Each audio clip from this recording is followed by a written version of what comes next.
on to Season 3 of Necessary Conversations. I'm your host, Saleem Messiah. I appreciate all y'all support. Don't forget to comment, like, subscribe, share. Enjoy the episode. Thank you for watching.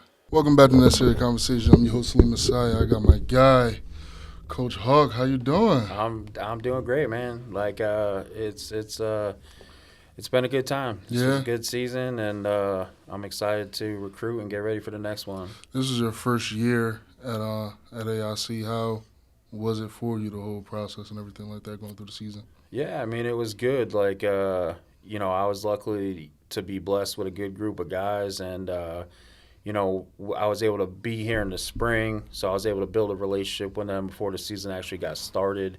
So having that was a huge help, because once I was able to build a relationship with those guys and build a bond with those guys, then the freshmen and everything coming in, we already kind of had this family environment started. So getting those guys in just, made it that much easier. Just continue the thing. Yeah. I remember when you coming in the spring, it was like just one day going on Twitter and I see this guy just tweeting every day, recruits. I'm like, Coach Hawk, what is? And I was like, all right, he got an AIC logo, so he must be following. And I see you. How was getting into the program? How was that process for you? Because I always wonder, how do because I know, all right, with a job, it's LinkedIn. How do coaches get fired? Is there a coach job board? How does that work? I mean, yes and no. Like Football Scoop, that kind of one has they'll post different jobs and whatnot. I mean, but the reality is it's kind of who you know and what you know. I'm originally from Connecticut, but I was out in Illinois at another school. And so I knew I wanted to kind of be back home because I miss being, near my mom, near my daughter. So I kind of looked for schools in the area. And I had known some people at Southern. I had known some people at UNH. And they kind of put me on to that AIC was looking. So I just kind of reached out to Coach Conti directly, explained my background, explained my experience, told him what I was looking for. And we set up a Zoom interview, and thankfully he believed in something that I offered and, brought me on board. How was coaching at Illinois? You mentioned you was at a school in Illinois. How was that process for you out there? I mean, it was all right. Me growing up in Connecticut and Bridgeport in the city, being in that part of Illinois was kind of a difference. You're kind of in cornfields and the country. So really? Yeah, so it was a little different. I mean, we were close to Mizzou, Missouri, where I was in Illinois. You drive 5 minutes across the bridge, all across the Mississippi River, and you're in Missouri. So, I was only about 2 hours from St. Louis. So it was a good experience because there's a lot of good football out there and everything. But as far as where I was specifically, it was just a little too country for me. Yeah? Yeah. What part of Illinois was you in? Quincy. Quincy. Yeah. Because when you think of Illinois, you only think of Chicago. That's the only part. How far were you away from Chicago? 5 hours south. 5 hours? Illinois is that big? Oh, it's huge. Really? Yeah. You don't realize it until you look at it in a map, right? Yeah. Or when I was doing recruiting out there, you don't realize how far things are. I was closer to Missouri than I was Chicago. So it was just weird. When you think of Illinois, you don't think of it being country at all. So the fact that Right. it was cornfields and everything out there is Yeah. a little crazy. Now, I know they call it Chicago deep dish pizza, but is it everywhere in Illinois or is it just Chicago? No, I mean it's more. I'd say Chicago and probably the hour or two radius outside Chicago. And I got a buddy that lives in Chicago, so I've been up there and had the pizza there. Is it good? It's a required taste. All right, being from Connecticut and New Haven is a pizza place. I'm more of that kind of fan, but. I went to this world famous place. I can't remember what it's called, but in Chicago, and the deep dish was good, but it's weird because they put the sauce on top of the cheese and stuff, and it's thick. So it's you eat one piece and you're full. Why would they do that? I don't know. It's so it's no sauce under the cheese. It's on top of the cheese. It's you got the crust, and then you got the cheese, whatever the toppings are, and then the sauce. It's a little weird. Yeah, it is. It was weird. Yeah, nah. Yeah. How did you get into football coaching? Did you always know you wanted to be a coach? How was that process for you? So when I was younger, I had gone to college. I actually wanted to be a sports agent. Okay. So initially went to college for sports management. Well, when I tried to play football, I ended up hurting my knee, and when I had come home, um, and I was going through rehab and whatever, I wanted to do some volunteer work. Mm, So I started volunteering with the local fire department in town, but I also saw that there was a high school that was looking to start a football program. mm, So I decided to get on the board with them. So I actually helped that school start their program from nothing to an actual program that's still in existence. yeah. So I started coaching. So for I'd say about 20 years, I was probably working as a paramedic and coaching football on the side. Mm, And then one day I just kind of like, I had a player come up to me and just be like, he was a player that I had coached already. I had moved on, and he was like, you know, everything that I learned from you and the kind of relationship that I built with you kind of put me on the path where I am today. And mm-hmm. he's like, I feel like without you helping me, I probably would have never been where I am today. Mm, And, I felt like in my life, whatever God has given me for a time to be here, that's what I wanted to do, was help people change their lives. And coming from a single parent family, not knowing what my dad was, who he mm, was, like whenever I was able to do that, that made me feel good. So at that point, I was like, you know what? I like being a paramedic in the sense that I get to save lives and things, but this is a way of saving a life that I'd rather do. mm-hmm. And so I decided to do that full time, went back to school, got my bachelor's, and then the rest is kind of, yet to be seen. Yeah. So you mentioned like you kind of started volunteering as a firefighter.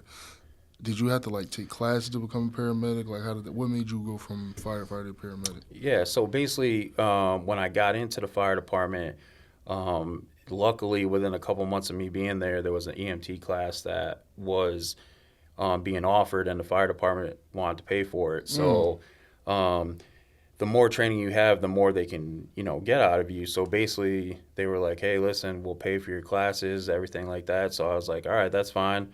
So essentially, they paid for me to get my EMT, and then there's levels. So you have EMT basic, which is your basic EMT. Then you have EMT advanced, which now you can start giving medication, IVs, things like that. And then you go to paramedic. So the next job that I was at, they paid for my training to get my advanced. And then that same job I was at for a few years. Then they decided to send me to medic school.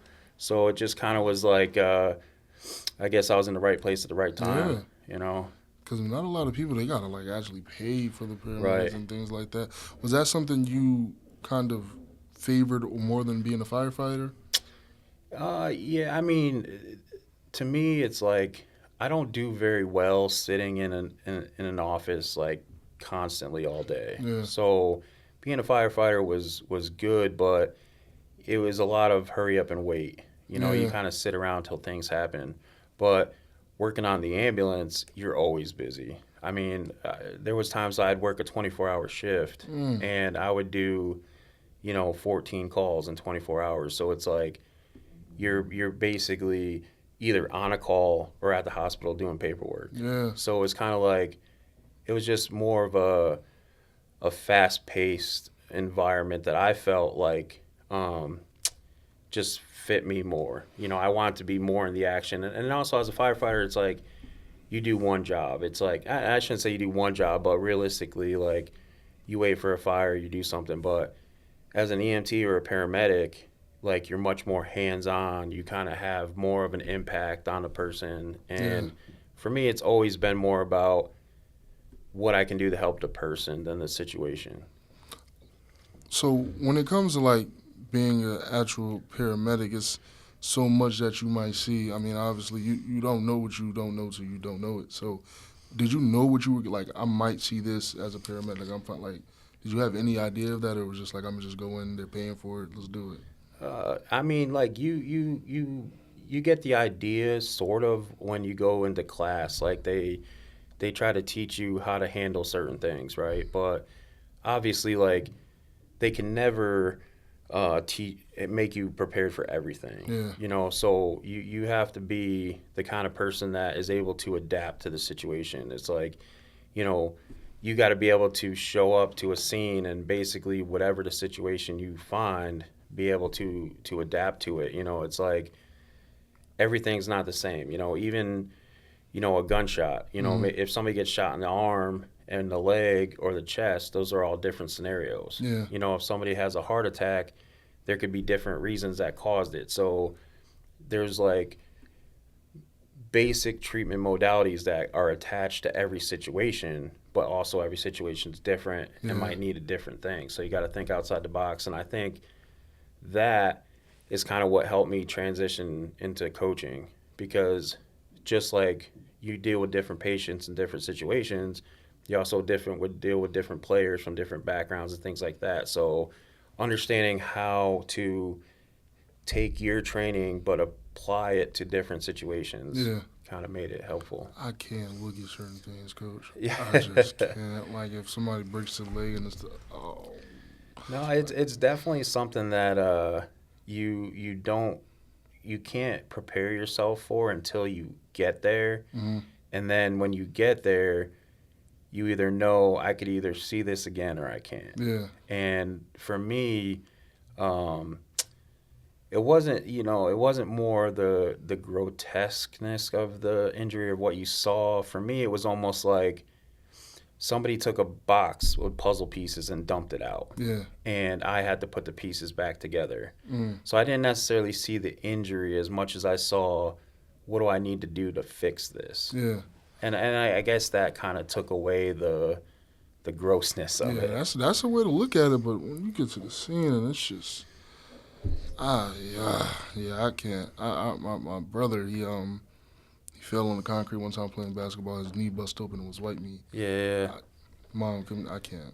Yeah. I can't look at certain things. But you mentioned, you started volunteering coaching what position did you play coming up? So I played linebacker for a while. I was in much better shape back then. But then after I played linebacker, there was a situation where, we needed a lineman. So, I ended up, being a team player, gaining weight, getting down on the line.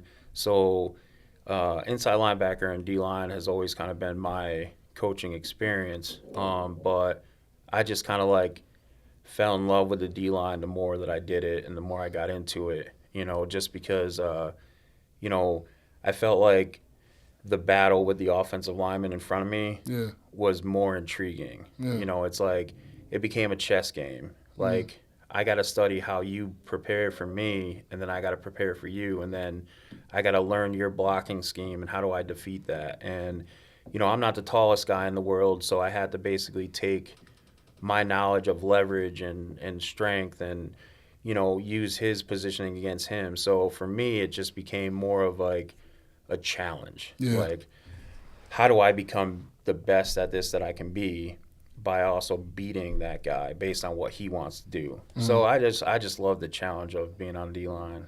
You mentioned you kind of had to like build a program from the bottom up. I don't know if you play NCAA, but like it's one of the dynasty. Like, I love playing recruiting aspect, putting people in different positions, everything like that. What did you learn like through that process of like having to put the team together, like maybe the philosophy, how you want the offense, the defensive play, how you want the players to be? It's high school, so it's not really recruiting. You kind of got to take what you have. But how was that process for you?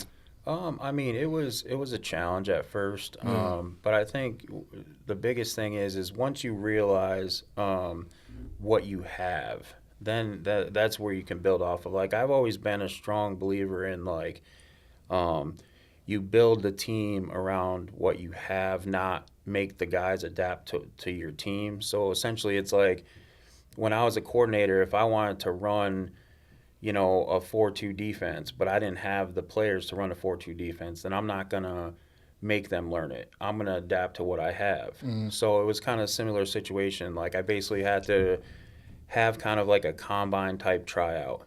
So I'd ask the guy, okay, what do you feel like you want to play?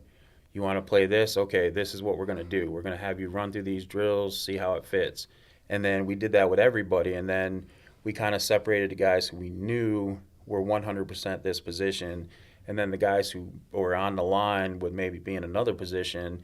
And then we kind of gave them an option. We said, okay, well, here's what we're looking at. You could either be, a backup wide receiver, or you can be a four-string cornerback. Or maybe you can be a first-string offensive lineman and a backup defensive lineman. So what do you want out of this? Do you want to get playing time? Do you want to get experience? Do you want to try to build? And so once we found out, like, who was serious about what and what they wanted to do, then it was a lot easier to kind of put it all together because, I tell my guys all the time, it's like there's two types of people. There's people who are willing and there's people that are able. It's like everybody's able to get up in the morning and everybody's able to go to the gym. Everybody's able to do the work, but are you willing to do it? Yeah. And that's what separates, the people who want to be there and the people that don't. So once we figured that out, it was kind of like just easy from there. Where did that thought process coming from of like, I'm going to kind of let the guys choose their path for themselves? Because I know from coming up, that was kind of like the opposite from what I was coming up from under like high school coaching wise, and I'm sure you too. So yeah. Where did that mindset come from to do it like that? Well, when I was going into my playing career, it was kind of one of those things where back in the day they had like weight limits in Pop Warner, which they don't really have it now so much. So basically, they kind of gave me an option. They said, well, you have a few choices. Either you can lose weight and be able to play these positions and be eligible to play, or you could stay the weight that you are. You won't be able to play this year, but you'll be able to play next. So it kind of made me think like, well, how bad do I really want it? What am I willing to do? Like, do I really want to lose the weight to play this position, or do I feel like I'm at a good position now? Yeah. So I think when I made that personal decision, I kind of felt like that made it more, intimate for me and more personal for me. And that's what made me drive. So I feel like when you give somebody an option rather than, tell them what they have to do, then they're going to pick the option that they care about. Yeah. And if they care about it, they're going to dedicate themselves way more to it than if I just tell them they have to do it. Yeah. So giving them an option, I knew I was going to get the best out of them that they could give, and it just kind of stemmed back to how I reacted to the situation when I was in it. And to extend off what you said, like if you give them that option and it doesn't work out, then it's like, I gave you that option. Right. If you fail at it, you could either now, okay, I'll put you in this position instead, or if you don't want to, like, I gave you the opportunity. Right. So it's like pretty much all on the player. How was your playing career? I know you played semi-pro. How was that for you? It was good. I mean, it's funny. I was talking to one of the guys this morning in our exit interviews, and we're talking about how, they were thinking about coming back for a fifth year or whatnot, but their body's kind of, playing the toll. Yeah. And I said the same thing. I was like, listen, man, I played semi-pro probably longer than I should because, I just loved it, and I loved being part of the team. I loved being part of the group. And, I also felt like, well, if I'm still a contributor, then why not? And I said to myself, okay, well, I've won a ring, I've won a championship, I've been a captain, I've made, all-star games. I said, all right, so if we win a championship this year or I make an all-star game, I have nothing left to prove to myself. Yeah. And we didn't win the championship that year, but I did go to an all-star game. So I was like, all right, you know what? Like, I'm 36 years old. I've got 3 rings. Like, I've made numerous all-star games. There's nothing else for me. It's like, at that point, I knew I wasn't going to go to the NFL. Yeah. Like, my body was hurting. Yeah. So at that point, I just said, you know what? It's the time. It's the right time. But I had a great experience, from high school to even going to college, and the experiences I had there. Like, I wouldn't change it for the world. I mean, hindsight being 2020, I probably could have made different decisions, but I feel like the decisions I made me the person I am today. And, you know, I've always been a person that believes that I'd rather try at something and fail at it than wonder what if. Yeah. You know, and I've done that. There's never been anything that I could look back and say, I wonder what would have happened. You know, it's like I either did it and it worked, or I did it and it failed, and I know. But either way, at the end of the day, I know what the outcome was. What made you decide to get into like the semi-pro game? So I was working as a fire department at the fire department one day, and I was coaching high school football, and I had a player who was like getting ready to graduate, and you know he didn't really have the grades for college, so he was kind of like, well, you know, I really still love playing football, but I know I'm probably not going to get into college. I don't know what to do, so I was kind of like looking into options for him, and I had Googled like, you know, football after college or whatever it was. And I ended up seeing that there was like a semi-pro team locally. So I suggested it to this kid. Yeah. And so he ended up going out and trying out and whatever. And then, you know, I got to thinking, you know, what if, you know, do I have any gas left in the tank? You know, like, is this still an opportunity or, you know, whatever? And so he had already made the team. He played for a year, and I talked to him. I said, "Hey, do you guys do open tryouts or whatever?" And he said, "Yeah." So, you know, I went out. I tried out. You know, I was able to make the team, and then, you know, I just kind of like semi-pro is very it's very temperamental because you have certain teams that will play for a season or two and then fold. Then you have other teams that have been around for a while. Yeah. So for me, unfortunately, I played for a few teams that, you know, folded after a season or two, but then I ended up, you know, getting with a team that, you know, is still a team to this day. So it was just one of those things where, once again, it just, you know, I was in the right place at the right time, had an opportunity, and took it. Did you want to play D-line like as soon as you knew like? Yeah, so when I got out of high school, I actually applied to the University of Miami, and I actually got in. And I walked on back then, and then I ended up blowing out my knee. So as a walk-on, you're obviously not on scholarship. Yeah. You know, and then, you know, I was thinking to myself, well, you know, if I made the team, can I train and earn a spot in the future? Yeah. But once I got the injury, I'm like, okay, well, I'm going to have to pay for this year. I'm most likely going to have to pay for next year. So if I'm looking at a potential scholarship, it's probably going to be year 3, which now I'm already 2 years in the hole financially. So, you know, I made the decision that, you know, I wasn't going to kind of go back. And, you know, I guess that's kind of where the semi-pro came in, is like, you know, I had the taste of the football at that level, but I knew I wasn't going to be able to kind of like go forward with it or even afford it. So it was kind of like, well, this is something I would love to do, but, you know, I also got to be realistic with myself. Like, you know, is the NFL a dream? I mean, if you play football, it's like the dream for everybody, but the reality is it's not for everybody. And, you know, as much as I loved it, I realized, you know, where my skill set was and what my capabilities were. And, you know, I made the most of that. And, you know, unfortunately it wasn't the NFL, but, you know, I have no complaints in where my life has brought me. Who were some of the players on that Miami team when you were a walk-on?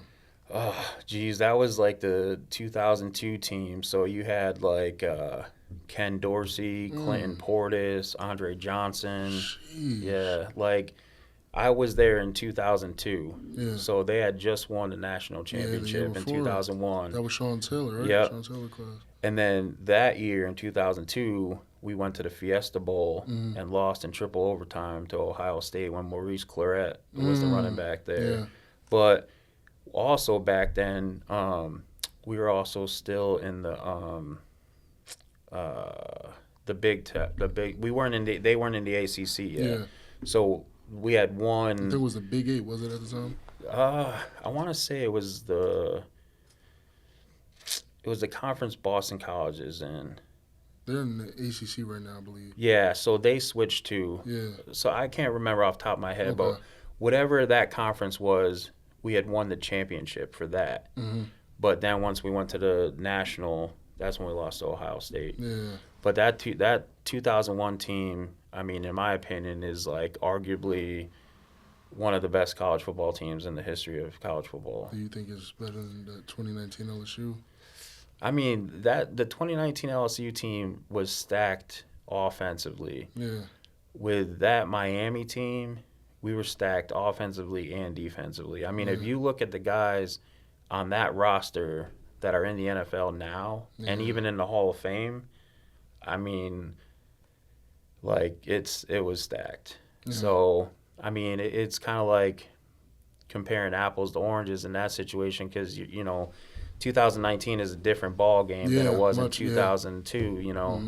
Mm-hmm. So with those receivers that they had, and you know, with Joe Burrow and everything, I mean, that was just an electric offense. Yeah. You know, back then, you know, you had Ken Dorsey and Andre Johnson who was hitting on passes, but you know, Clinton Portis, Willis McGahee, I mean, they were doing their thing. Yeah. You know, then you had John Vilma at linebacker, Sean Taylor, you know, Vince Wilfork, William Joseph, Matt Walters, like all these dudes that went to the league and, like I said, are in the Hall of Fame. Yeah. I mean, it's I feel like those guys that were at LSU in 2019, they still have a career. Yeah. You know, so they're definitely up there, though. Yeah. Top 5, top 3.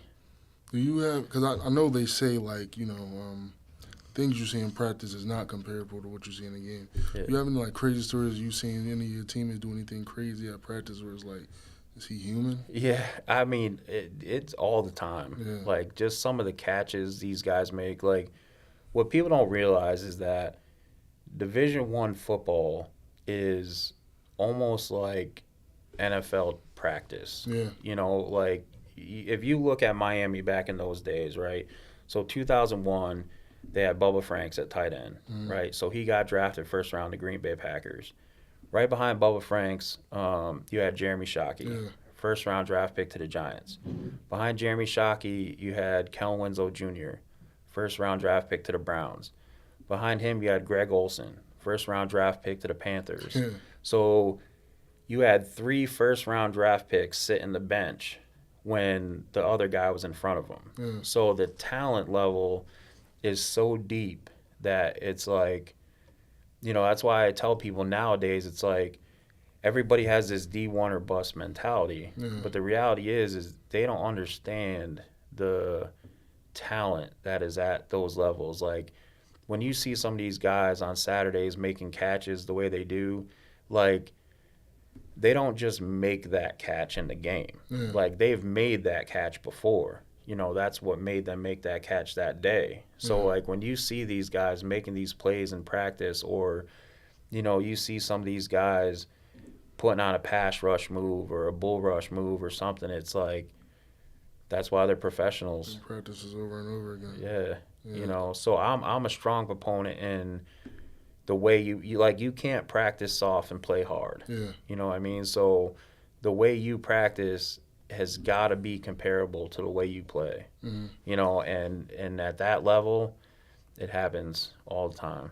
When you got there, were you able to notice, like, obviously you've seen them, even going back to the early 90s when Michael Irvin and all those guys were there, you've seen them win, and obviously when you got there, they were coming off a win.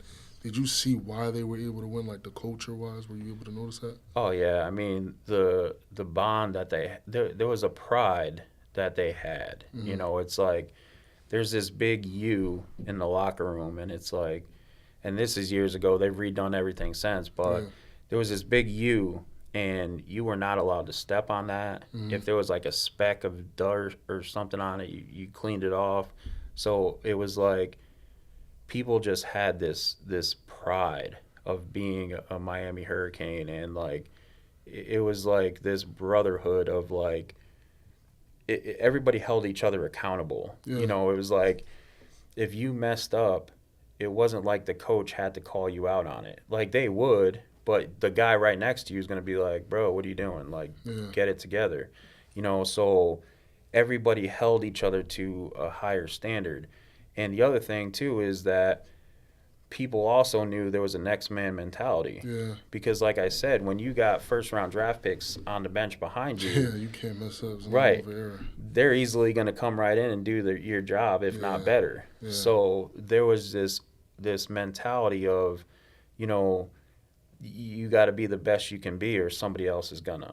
So there was just a strong mentality with that. There was a strong brotherhood. There was a strong unity. And there was just this mentality of family.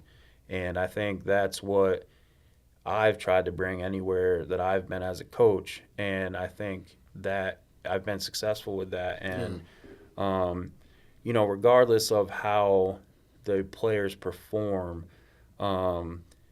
we've always done it as a family. Like win, lose, or draw, we win together, we lose together. It's always together.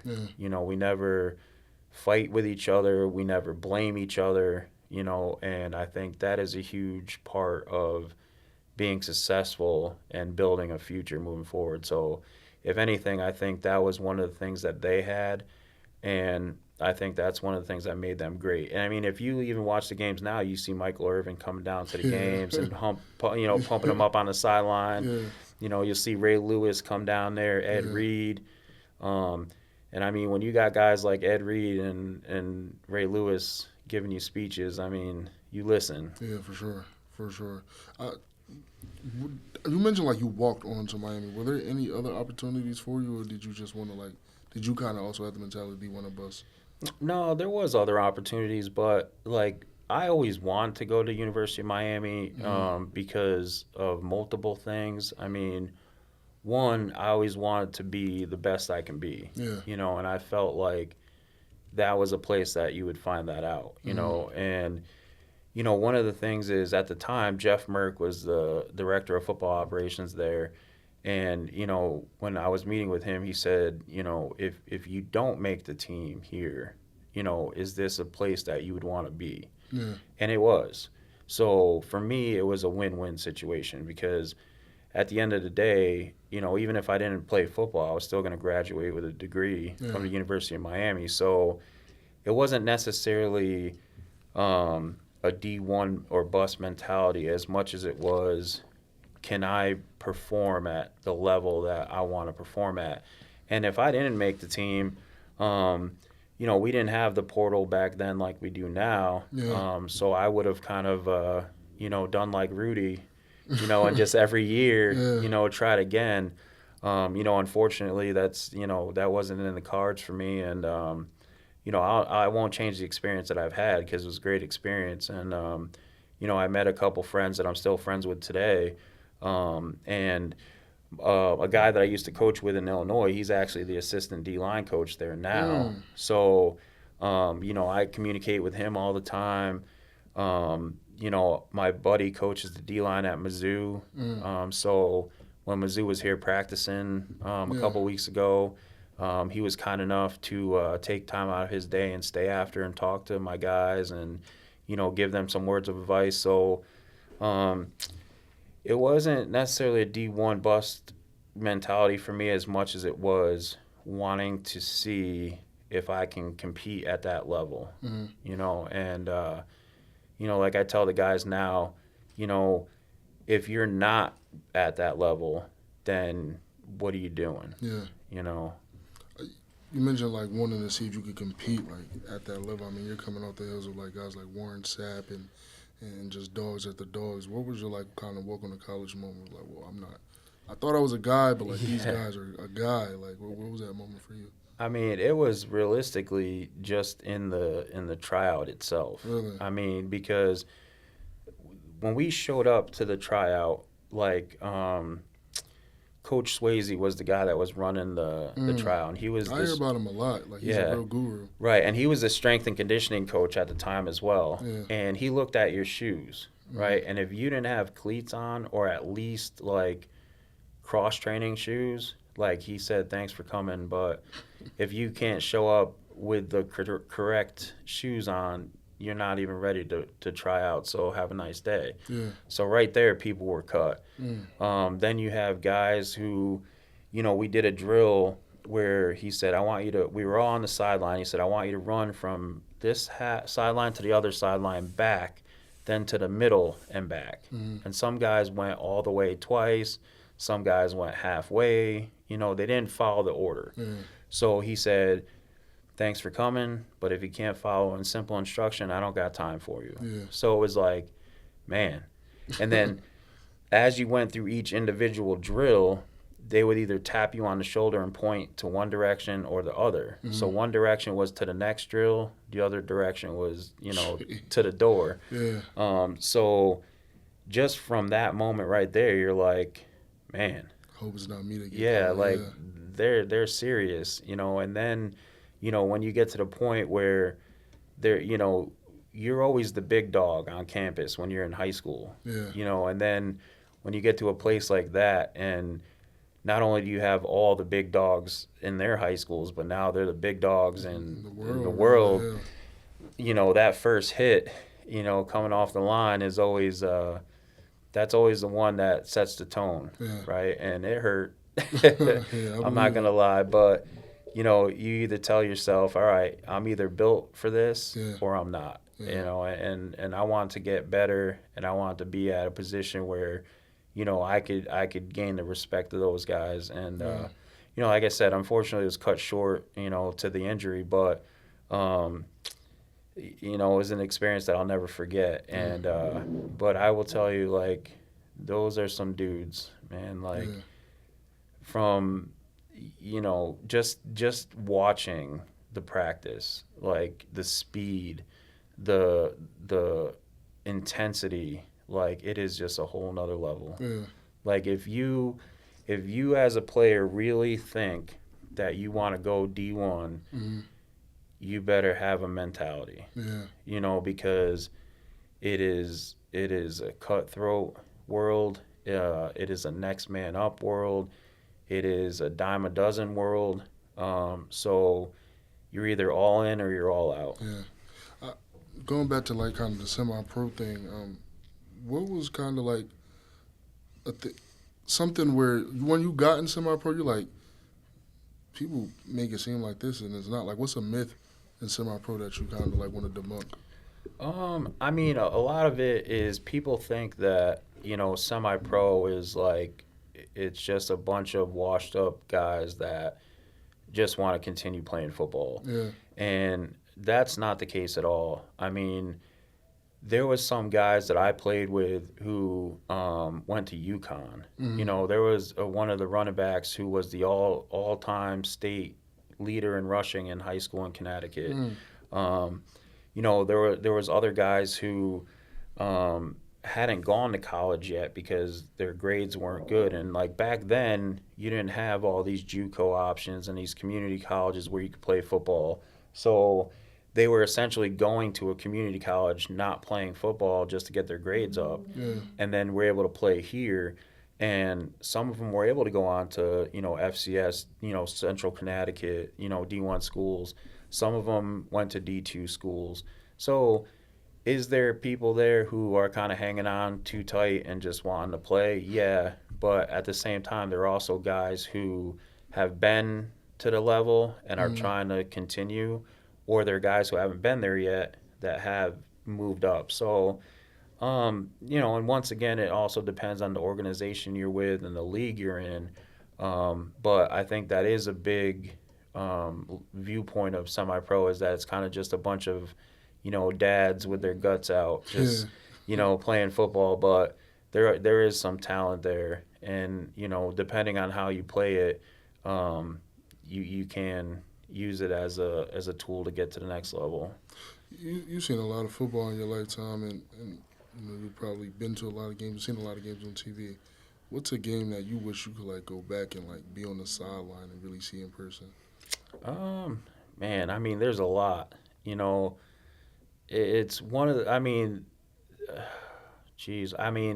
even going back to that 2002 Fiesta Bowl, I mean, triple overtime, that was a great game.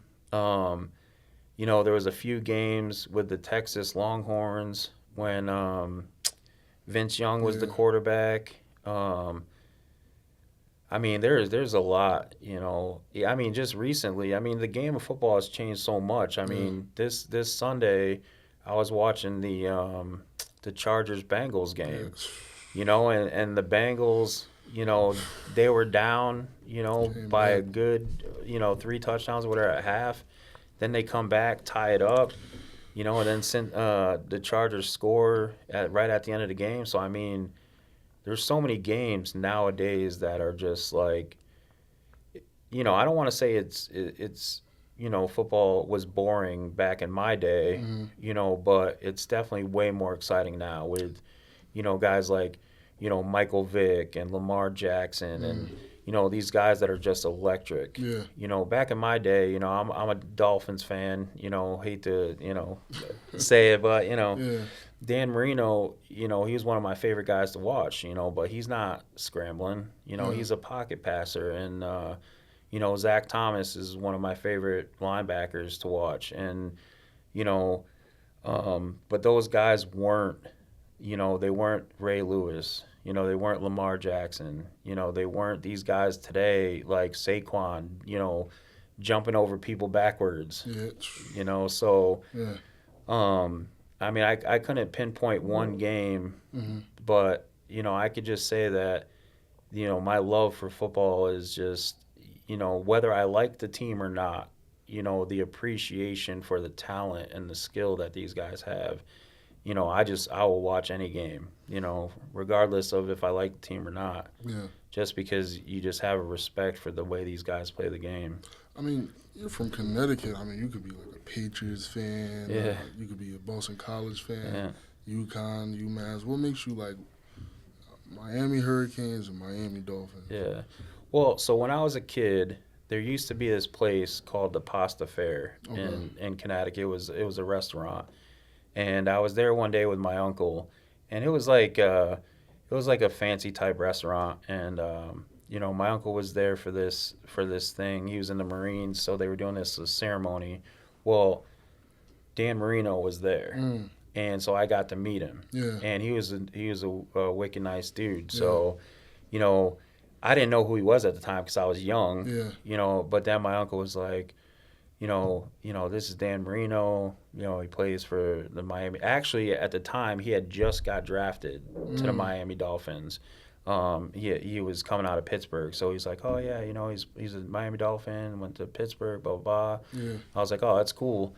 So then I started watching because I wanted to see what it was. Yeah. About. Yeah. And then ever since then, I just watching Dan Marino and then just kind of following the Dolphins with the Marks brothers when they had Marks Clayton and Marks Dukeber, and I just kind of loved it. And then it was a similar situation with University of Miami. So Art Kehoe, who used to be their OC there, well, he used to be at Milford Academy, which is like, prep school. Prep school, yeah. So he was there. Well, one of my coaches, Jeff Bavino, he's also a big Milford Academy. He's actually in the Hall of Fame at Milford Academy with Art Kehoe. Okay. So because I kind of got to know about him through Milford Academy and through my coach, it's kind of like I just started trying to follow him. And so it just happened to be just a situation that I was in, and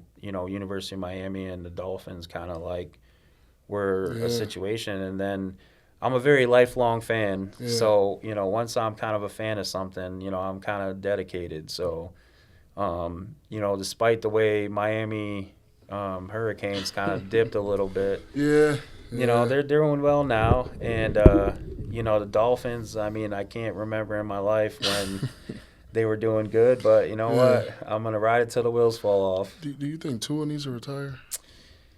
Yeah, I mean, the reality is a guy like Tua, and he even said this in one of his interviews, is that he's always going to put his body on the line. Yeah. That's just the kind of player he is. So, how much is too much? How many concussions is too many concussions? I mean, you look at Muhammad Ali, who is arguably the greatest boxer ever, and you see him at the end of his life, Yeah. Way he was from all the damage, and you got to ask yourself, like, is it worth it? Tua could have walked away and had $100 million guaranteed whatever and been fine. So whereas I understand the love of the game, at what point is your physical health worth what kind of price tag do you put on that? So whether I think he should retire, I mean, that's obviously a decision he made for himself with his family, but I definitely think that he's rolling the dice every snap. Yeah, he just gotta hang it up. Yeah. You got to. I mean, especially you got $100 million.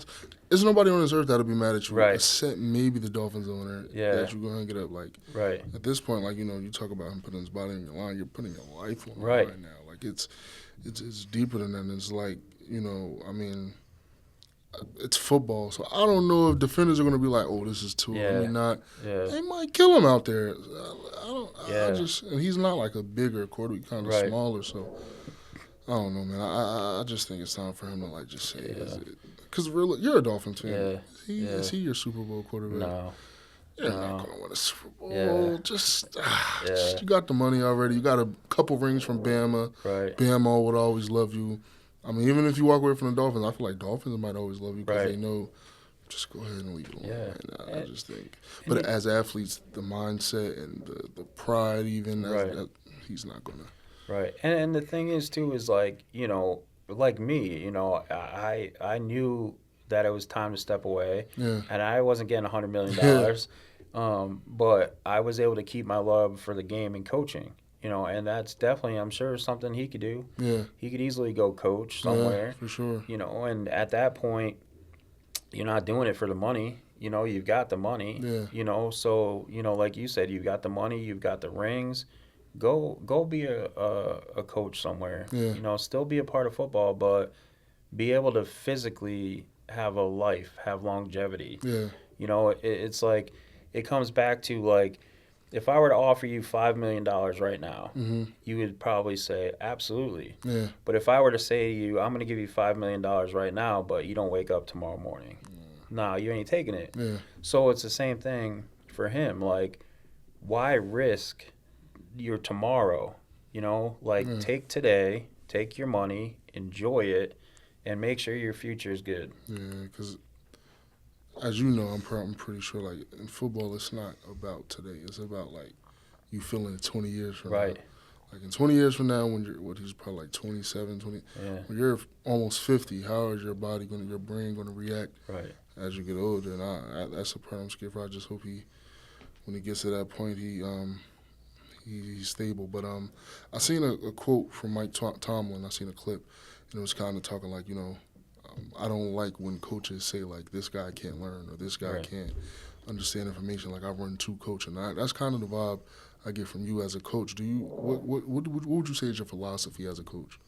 I mean, one of my biggest philosophies is, like, Theodore Roosevelt has a saying where he says, nobody knows how much you care, or nobody cares how much you know until they know how much you care. Yeah. Right? And I feel like that's how it is for me. It's like, no player is a bad player, right? Yeah. It's like, can I take that player and coach him to be a better player, Yeah. right?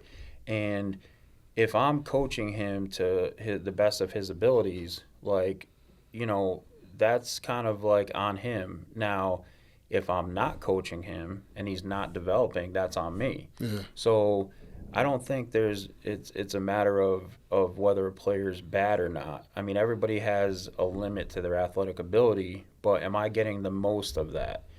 So I feel like I'm going to give it 100% every time, and what are you going to give? If you're going to give me 100% and I'm going to give you 100%, we got a chance. Yeah. If I give you 100% and you're giving me 50, then, I'm going to try to get you to give 100%, but, there's only so much I could do.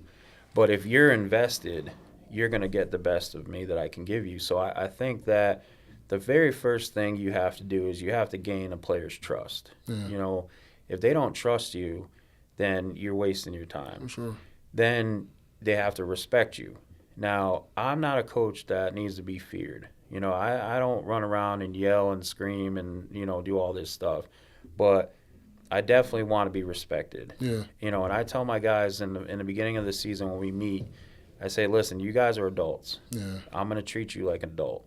So I'm not going to yell at you unless I have to, which if you respect me, it's not going to get to that point.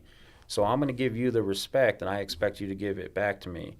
So I think in all of my years of coaching, you know, there's been multiple times where, you know, I've coached semi-pro, and I've coached teams that are brand new teams, right? And we won a championship that year. Yeah. Because when you can get somebody to buy into you and buy into what you're trying to do, like, that's unstoppable. For sure. And I feel like with the guys that I had this year, having them in the spring was beneficial because I was able to build an early bond with them. They were able to see what I'm about. I was able to see what they were about. So we already knew what I expected of them and what they expected of me. So by the time the season came around, we had already set that.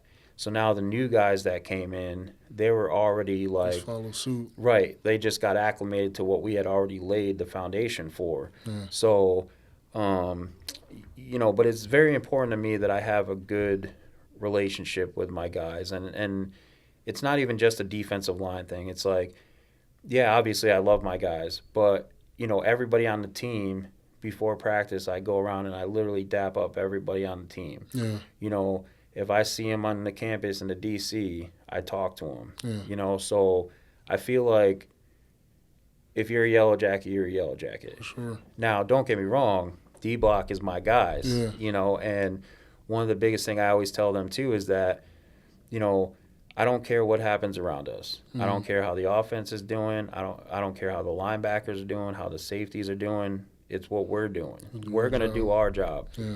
We might not be the reason we win the game, but we're not going to be the reason we lose. For sure. And, you know, we've built such a good relationship and such a good bond that I know at the end of the day they're going to go out and give everything they have because I did that during the week. For sure. So my mentality with that is kind of like I said, I got to let them know that not only do I care about them as a football player, but also as a person, and they're going to get the best of me and the respect for me, and they're going to give that back, and that is going to make us a cohesive unit and get the job done. What would you say is like kind of your message to recruits? I mean, obviously we had a season where we were just off of 500. We're building, Right. you know, from what we've kind of been in the past. What would you say would be like your message to recruits of like, you know, this is still a place for you? Right. So, I mean, the biggest thing is like, you know, we're not at the mountaintop, right? Yeah, for so sure. if you're at the top, you know, there's really no place to go but down, Yeah. right? And then if you're at the very bottom, there's just a lot of stuff that needs to be figured out. But we're in the middle. So, like, we're in a place where we're a few pieces away, Yeah. right? Like, we've built a culture that we want to move forward. So if we can get a few missing pieces to come in and buy into the culture that we have and understand what we're trying to do, then now next year we win those 2 games more than we should have won this year. Yeah. You know, then the year after that, now we're in playoffs, we're in championships. Yeah. But it all comes down to those specific pieces. I mean,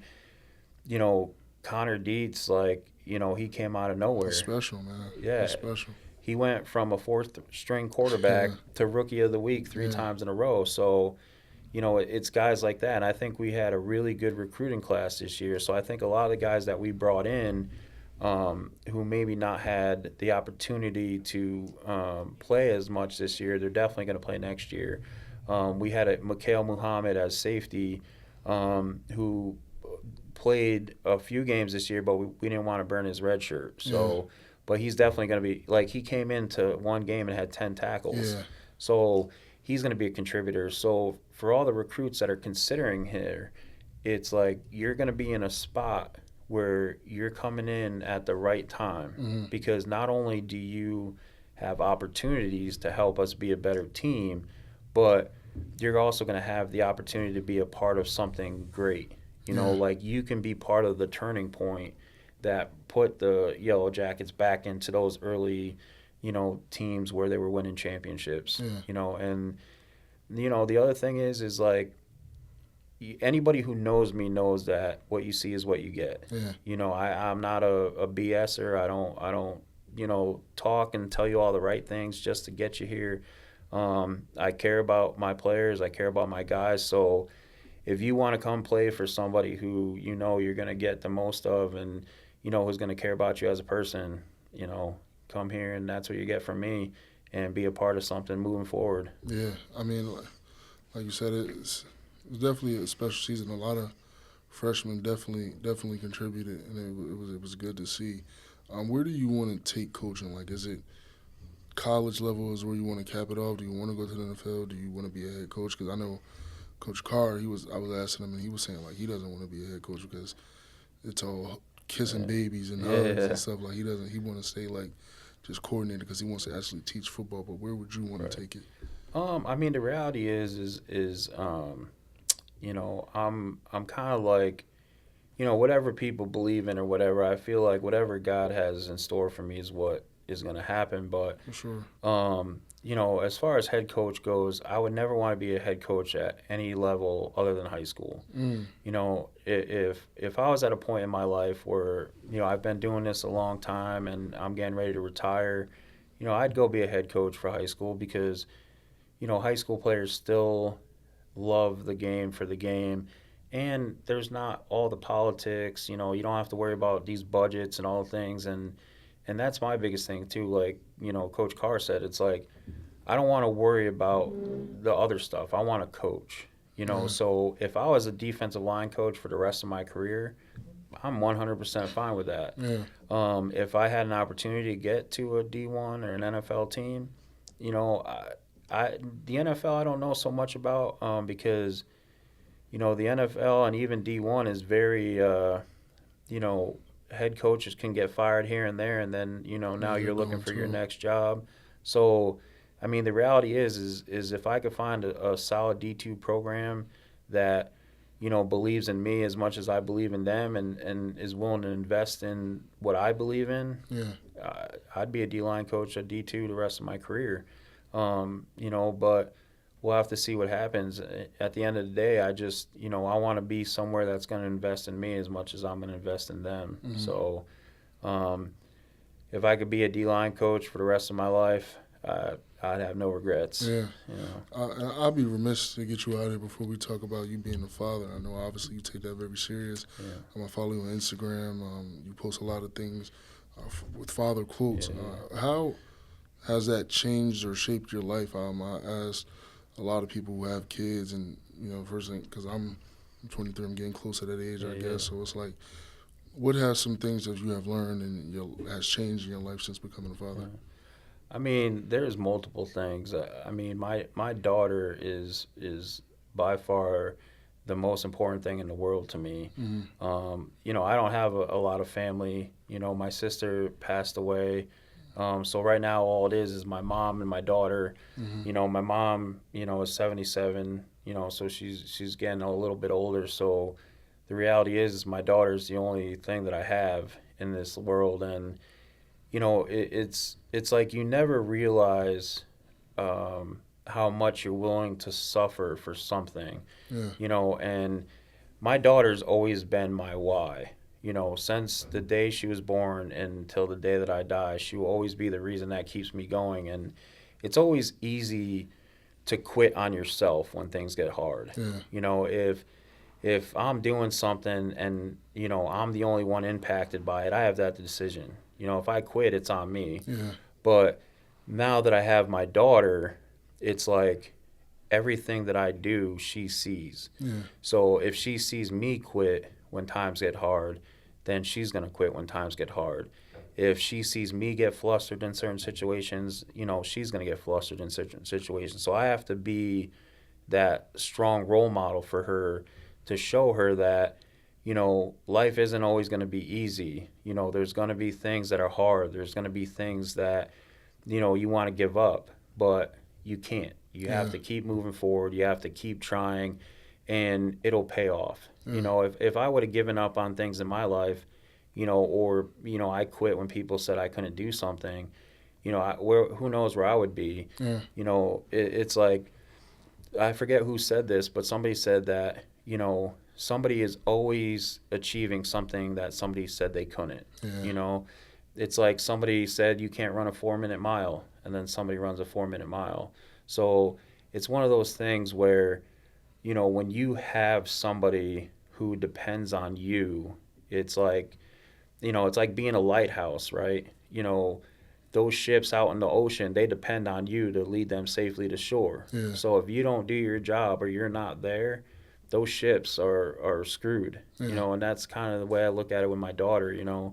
She's been, my biggest fan, my biggest supporter with everything. When she was a little kid and I was playing semi-pro, her and some of the other daughters would come in and become cheerleaders for us, and, now she's actually a cheerleader in high school, and she's received awards for that. And, so I'm very proud of the things that she's done. And, my life is kind of entirely credited to her, because there's been times that, things have been rough, and if it wasn't for her, like, I don't know, where I would have been, but like I said, I mean, she's such a great person, and the best thing that you can do as a parent is see a kid that you raise to be a good person.